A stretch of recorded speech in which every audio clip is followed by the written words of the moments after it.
বিক্রম, আজ বাতাসটা একটু অন্যরকম লাগছে না? মনে হচ্ছে বোন আমাদের কাছে কিছু চাইছে। তুমি তো খালি সবকিছুর মধ্যেই গল্প খুঁজে পাও দাদু। আজ আবহাওয়াটা পরিষ্কার, শুধু একটু বেশি নিস্তব্ধ, এই যা। তোমরা কি চিকু আর টুকিকে দেখেছো? ওরা সেই ভোরে খরগোশদের খাওয়াতে বেরিয়েছে। মা, মা দেখো, একটা নীল রঙের হরিণ আমাদের বাগানের কাছে এসেছি। ওটা শুধু হরিণ নয় টুকি, ওর শিংগুলো কেমন মুক্তোর মতো আছে।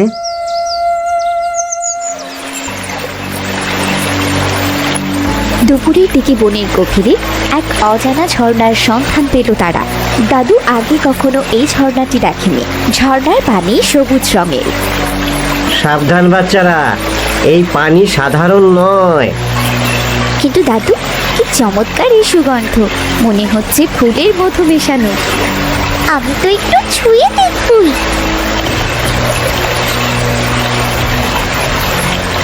আহ, আহ, আমারও তেষ্টায় বুক ফেটে যাচ্ছে।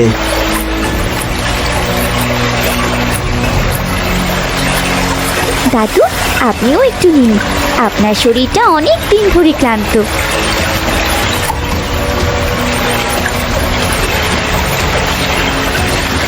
আরে কি করছো তোমরা? না জেনে এই জল খাওয়া ঠিক হচ্ছে না।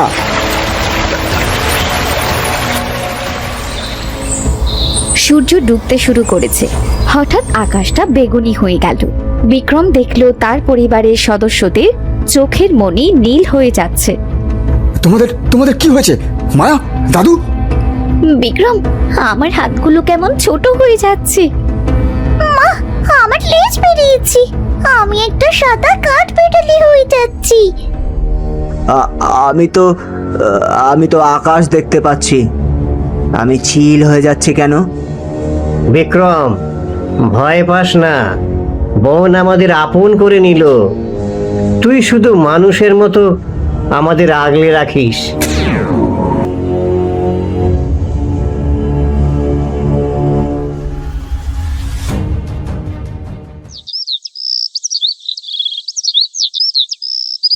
এখন বিক্রম একাই মানুষ, কিন্তু সে একা নয়।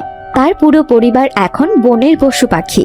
তারা কথা বলতে পারে না মানুষের ভাষায়, কিন্তু চোখের ভাষায় সে সব বোঝে। তুমি তুমি চিন্তা করো না মায়া, তোমার রূপ বদলেছে ঠিকই, কিন্তু ভালোবাসা তো বদলায়নি। বাবা, বাবা, আমি ওপর থেকে পাহাড়ের ওপাশে ফল দেখেছি। একদিন একদল শিকারী ঢুকলো বনের ভেতর। তাদের লক্ষ্য ছিল সেই বিরল নীল হরিণী মায়া এবং বিশাল আকার হাতি দাদু। খবরদার বলছি, এই বনের পশুদের গায়ে হাত দেওয়ার আগে আমার সাথে লড়াই করতে হবে।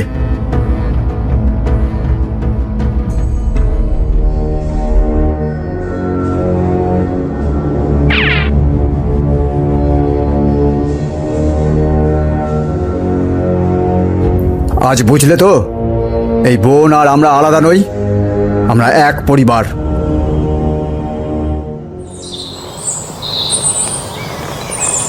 রাত নেমেছে। বিক্রম কুটিরের সামনে আগুন জ্বালিয়ে বসে আছে। পাশে মায়া হরিণী শুয়ে আছে। দাদু হাতি গাছের আড়ালে শান্ত হয়ে দাঁড়িয়ে। চিকু আর টুকি বিক্রমের কোলের কাছে জড়সড় হয়ে ঘুমোচ্ছে। হয়তো হয়তো একদিন তোমরা আবার মানুষ হবে, অথবা অথবা আমি কোনোদিন পশু হয়ে যাব। কিন্তু যেভাবেই থাকি না কেন, আমাদের এই বনের মধ্যে সংসার পৃথিবীর সবচেয়ে সুন্দর জায়গা।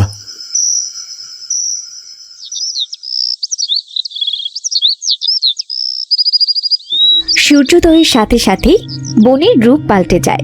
বিক্রমের জন্য এই সকালটা ছিল অন্যরকম। আগে মায়া তাকে ডেকে তুলত, আর আজ একটা হরিণী তার গা চেটে দিচ্ছে। কি ঘুম ভাঙলো মায়া? আজ তো আর তোমাকে উনুন ধরাতে হবে না, তাই না? তোমাকে তো না খেয়ে থাকতে হবে বিক্রম। বুঝেছি টুকি, তোর খিদে পেয়েছে তাই তো। বলছি, দাদু কোথায়?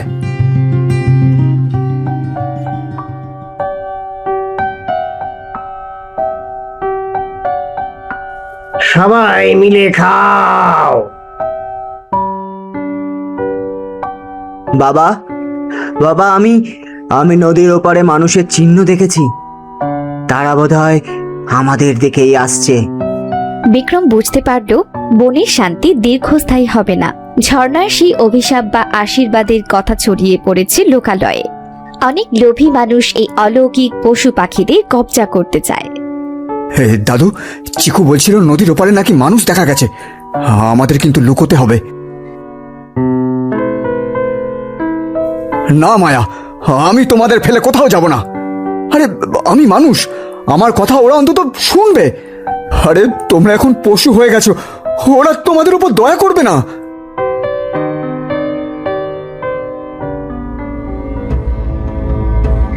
একদল চোরা শিকারী বনের সীমানা পেরিয়ে ভেতরে ঢুকে পড়েছে। তাদের হাতে নেট এবং ইনজেকশন গান। ওই দেখো, ওই বিশাল হাতিটা, হরিণটা, ওগুলো ধরতে পারলে কোটি টাকা।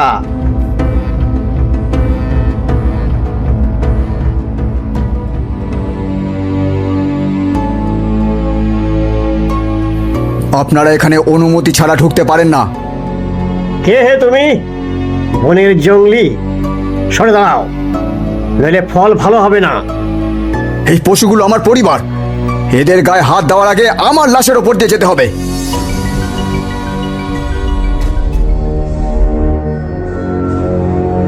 শিকারীরা হতভম্ব হয়ে গেল। তারা ভাবেনি পশু পাখিরা এভাবে একজোট হয়ে আক্রমণ করবে। এখনো সময় আছে বলছি, আপনারা চলে যান। এই বন আপনাদের নয়।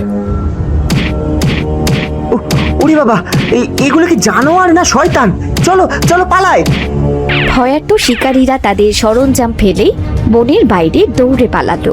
চিকু তাদের তাড়া করে সীমানা পর্যন্ত দিয়ে এলো। যুদ্ধ শেষ হবার পর সবাই ক্লান্ত। বিক্রম বুঝতে পারল এভাবে প্রতিদিন লড়াই করা সম্ভব নয়। তাকে সেই ঝর্ণার রহস্যটা উদ্ধার করতেই হবে। দাদু, মায়া, চলো চলো আমরা সেই ঝর্ণার কাছে যাই। নিশ্চয়ই নিশ্চয়ই এর কোনো উপায় আছে। কি হলো? জলটা এমন বদলে গেল কেন? যে প্রকৃতির সাথে একত্র হবে, প্রকৃতি তাকে নিজের করে নেবে। মানুষের রূপ ফিরে পেতে হলে ত্যাগ করতে হবে সবচেয়ে প্রিয় জিনিস। ত্যাগের পরীক্ষা? আমার কাছে তো সবচেয়ে প্রিয় তোমরাই। আমি তোমাদের ফিরে পাওয়ার জন্য সব করতে পারি, সব। হঠাৎ বনের ভেতর থেকে শোনা গেল এক দৈব বাণী। বিক্রম, তুমি কি চাও তোমার পরিবার মানুষ হোক? তবে তোমাকে সারা জীবনের জন্য এই বনের পাহারাদার হয়ে পশু হয়ে যেতে হবে। তুমি কি রাজি? মায়া, তোমরা মানুষ হিসাবে বেঁচে থাকবে, এটাতেই আমার সুখ। আমি রাজি।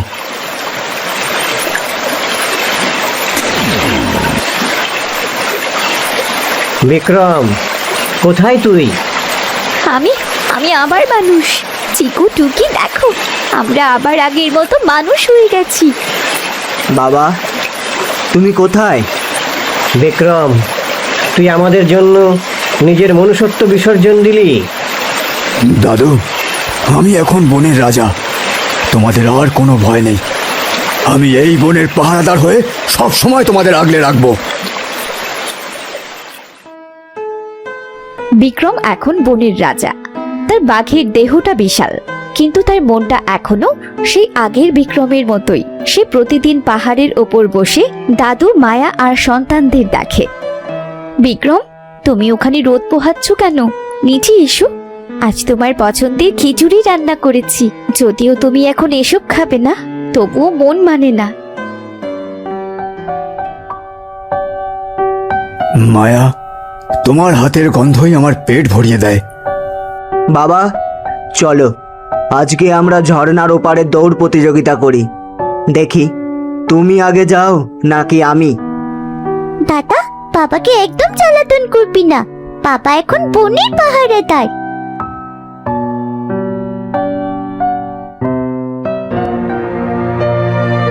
হঠাৎ একদিন বনে অদ্ভুত খরা দেখা দিল।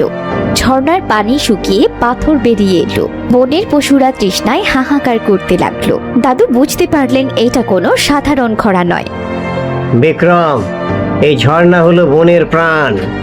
এটা শুকিয়ে যাওয়ার অর্থ হলো বন আমাদের উপর রুষ্ট হয়েছে। কিন্তু কেন দাদু? আমরা তো কোনো ক্ষতি করিনি। প্রকৃতি চায় পূর্ণ ভারসাম্য।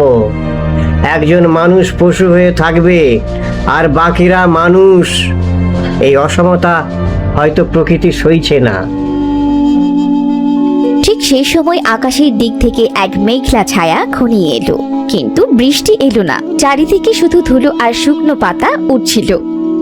বিক্রম, দেখ, এখানে লেখা আছে, যদি কোনো মানুষ পশুর রূপ নিয়ে বনের জন্য বড় কোনো বিপদ থেকে রক্ষা পায়, তবেই সেই অভিশাপ চিরতরে কেটে যাবে। কিন্তু বিপদটা কি দাদু? ওই দেখো, আগ্নেয়গিরির মতো পাহাড়ের চূড়া দিয়ে ধোঁয়া বেরোচ্ছি। আগ্নেয়গিরির মুখে আটকে থাকা বিশাল পাথরটি এক মহা বিক্রমশালী বাঘ সরিয়ে দিলে জমাট বাঁধা ধোঁয়া বেরিয়ে গিয়ে অগ্নুৎপাতের বিপদ কেটে যায়। বিক্রম, ওখানে যেও না, ওই উত্তাপ তুমি সহ্য করতে পারবে না। সাবধানে যাস ভাই, তুই আমাদের গর্ব।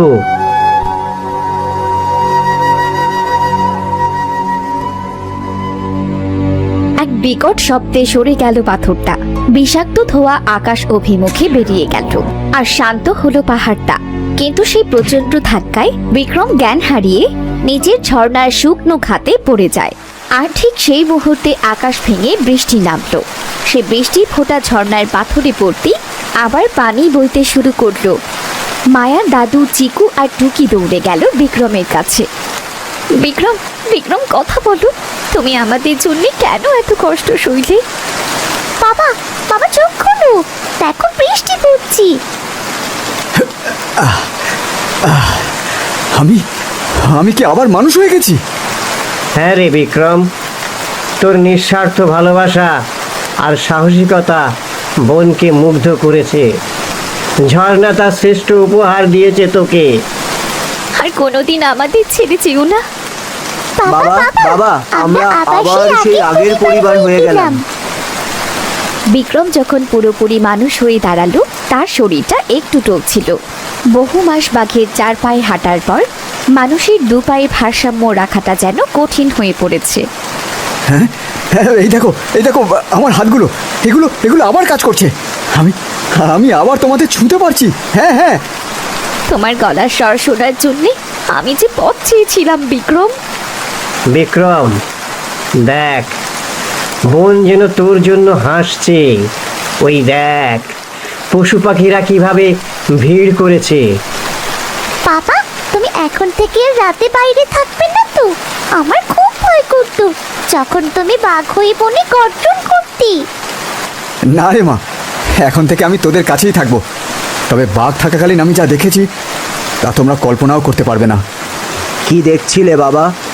আমি দেখেছি বনের প্রতিটি গাছ কিভাবে একে অপরের সাথে কথা বলে। আমি বুঝেছি পশুদেরও একটা আলাদা ভাষা আছে, যেটা আমরা আগে বুঝতাম না। মায়া, দাদু, আমি ঠিক করেছি আমরা এই কুটিটা আরও বড় করব, কিন্তু বনের একটা ডালও অকারণে কাটবো না। আমি তোমাদের সাথে আছি। আমি বাগানে ঔষধি গাছ লাগাবো, যাতে বনের পশুরা আঘাত পেলে তাদের চিকিৎসা করতে পারি। খুব ভালো সিদ্ধান্ত। মানুষ যখন পশুর ভাষা বোঝে, তখন সে আর সাধারণ মানুষ থাকে না, সে মহাপুরুষ হয়ে যায়। বিক্রম, এটা কোনো সাধারণ পাথর নয়, এটা বন হৃদয়। এই পাথর যার কাছে থাকে, সে পৃথিবীর যে কোনো প্রাণীর ভাষা বুঝতে পারে।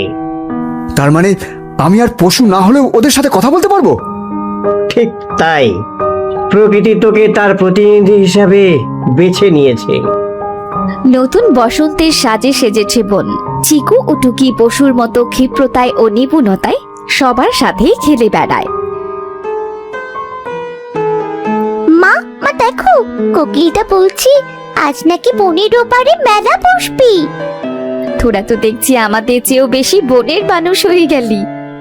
বাবা, চলো না আমরা সবাই মিলে আজ ঝর্ণার পাড়ে পিকনিক করি।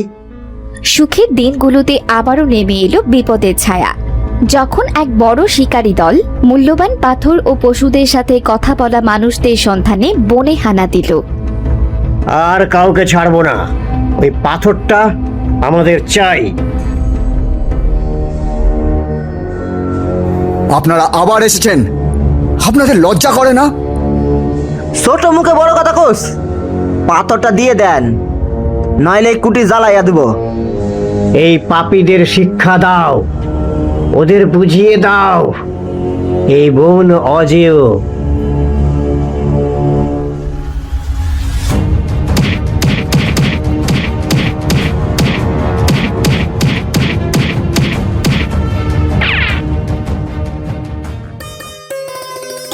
বন কাউকে মারে না, কিন্তু যে বন ধ্বংস করতে আসে বন তাকে ক্ষমাও করে না। আজ যদি তুমি পশু না হতে, তবে হয়তো আমরা এই একতা শিখতাম না। একদমই ঠিক। আসলে আমাদের রূপান্তরটা ছিল একটা পরীক্ষা, আমরা সেই পরীক্ষায় উত্তীর্ণ হয়েছি। বাবা, আমরা কি কখনো শহরে যাব না? মারে, যে শান্তি এই বনের ছায়ায় আছে তা কি ওই ইটের শহরে আছে? আমাদের আসল ঘর তো এখানেই।